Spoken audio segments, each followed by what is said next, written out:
Gordon, I'm not necessarily hopeful that the defense budget is going to be coming down as it did certainly when you were at OMB, and not that you were personally responsible. There were some factors like the end of the Cold War at that time, but he says shamelessly that he did play a role in it. yeah, but yeah, no, take credit for it. But we think about the long-term debt and deficit here, and every part of the budget is on the table as far as we're concerned.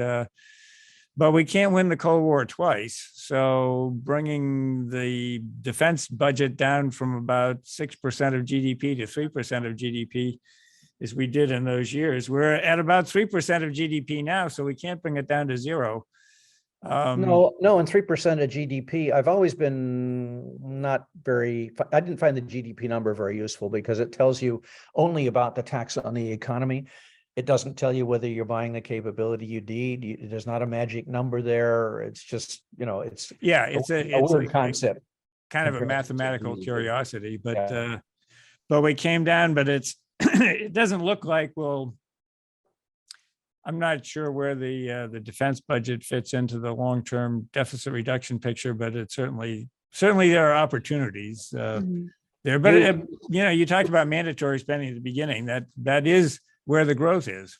Mm-hmm. What I want to say to you, Bob, because of the great work you all do, is the most effective, aside from getting the country out of a war, the most effective tool for keeping some, I call it discipline, in the defense budget is an external budget-wide set of caps.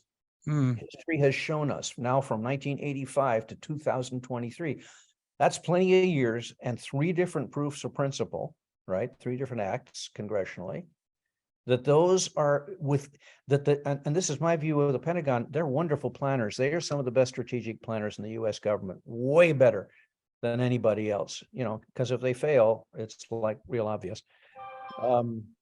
They function best as planners under budgetary constraints.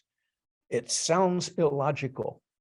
The proof of principle for me was the Bush 1 administration, right, 89 to 93. The Bush 1 administration cut the defense budget 50% in real dollars, cut the size of the force from 2.2 million people to 1.4 million people, cut the research and development budget 40%. The same force, I watched, because I was at OMB, I watched the services and the Pentagon leadership adapt and plan to that fiscal reality and produce the force that took down Saddam Hussein, which I did not agree with, but it was done. It took down his capability in days. It was just an immensely capable of force, and that's because they managed the transition down really well. They're good planners, but budget discipline for me is a planning tool for the Pentagon.